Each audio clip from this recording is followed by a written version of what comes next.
Sortir du cycle de l'échec. Frères et sœurs, qui n'a jamais eu ce sentiment frustrant qu'un nuage noir le suit? Cette impression de faire un pas en avant et 2 pas en arrière? On postule à des emplois, mais on ne reçoit que des refus. On essaie de lancer un projet, mais on se heurte à un mur invisible. On tente de bâtir des relations saines, mais elles finissent toujours par se briser. On appelle cela malchance, mauvais œil, ou simplement un cycle d'échecs répétés. Mais ce soir, je veux vous dire que la Bible a un autre nom pour cela. Et surtout, elle nous offre une solution. La parole de Dieu nous enseigne que nous ne sommes pas les jouets d'un destin aveugle. Le Christ est venu pour nous libérer de toute forme de malédiction et de tout cycle de défaite. Dans Galates 3, verset 13, il est écrit « Christ nous a rachetés de la malédiction de la loi, étant devenu malédiction pour nous. » Comprenez bien la puissance de cette déclaration.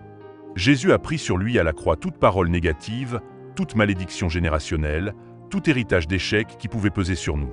Il a échangé sa vie de victoire contre notre vie de défaite. Alors, pourquoi voyons-nous encore ces cycles? Souvent, c'est parce que nous ne nous sommes pas encore pleinement approprié cette victoire. Nous continuons de nous identifier à nos échecs, passés au lieu de nous identifier à notre nouvelle nature en Christ. 2 Corinthiens 5, verset 17 nous dit « Si quelqu'un est en Christ, il est une nouvelle créature. Les choses anciennes sont passées. Voici, toutes choses sont devenues nouvelles. » Votre identité n'est plus celui qui échoue toujours. Votre identité est enfant de Dieu, plus que vainqueur, la tête et non la queue. La prière n'est pas une formule magique pour avoir de la chance. La prière est l'acte d'autorité par lequel nous nous levons, fort de l'œuvre de Jésus, et nous commandons à ces cycles de se briser. C'est le moment où nous disons « Assez ». Au nom de Jésus, ce schéma s'arrête aujourd'hui. Je refuse de continuer à tourner en rond dans ce désert. J'entre dans la terre promise de Dieu pour ma vie. Aujourd'hui, nous n'allons pas supplier Dieu comme si la victoire était incertaine.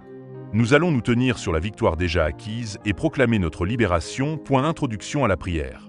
Fortifiés par cette vérité, nous pouvons maintenant nous approcher de Dieu non pas avec un esprit de peur, mais avec une foi audacieuse, sachant qu'il désire notre liberté plus encore que nous. Voici quelques versets qui peuvent raffermir votre foi et vaincre la malédiction. Galates 3, versets 13 et 14.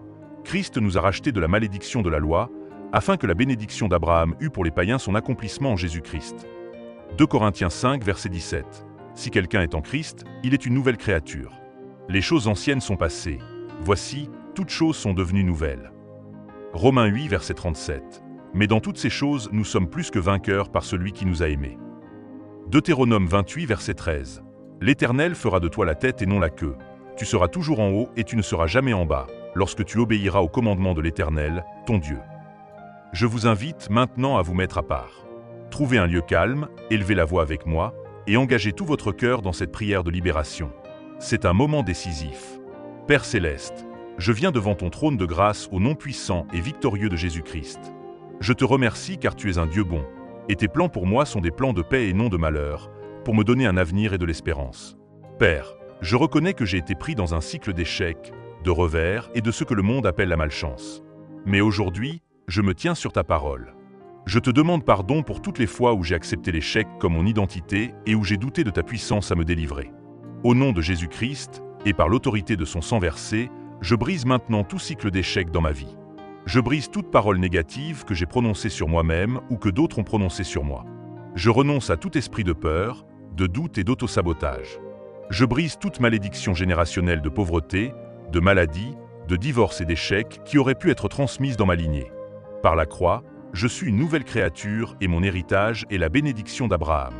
Je commande à tout esprit de malchance, de stagnation et d'opposition de me lâcher maintenant, au nom de Jésus. Je déclare que les portes qui étaient fermées s'ouvrent.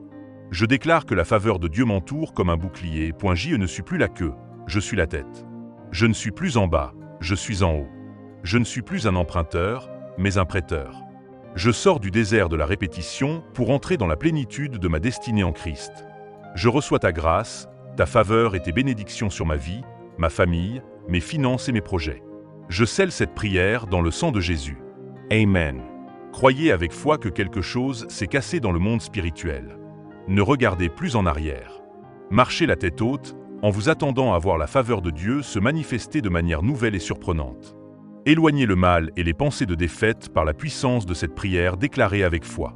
Que le Dieu de toute grâce, qui vous a appelé à sa gloire éternelle en Christ, vous perfectionne lui-même, vous affermisse, vous fortifie et vous rende inébranlable. À lui soit la gloire et la puissance, au siècle des siècles. Amen. Si cette prière a résonné en vous et vous a donné de l'espoir, s'il vous plaît, aimez, commentez avec un « Amen » de foi et partagez ce message. Vous ne savez jamais qui, dans votre entourage, a besoin d'entendre qu'il peut aussi briser le cycle.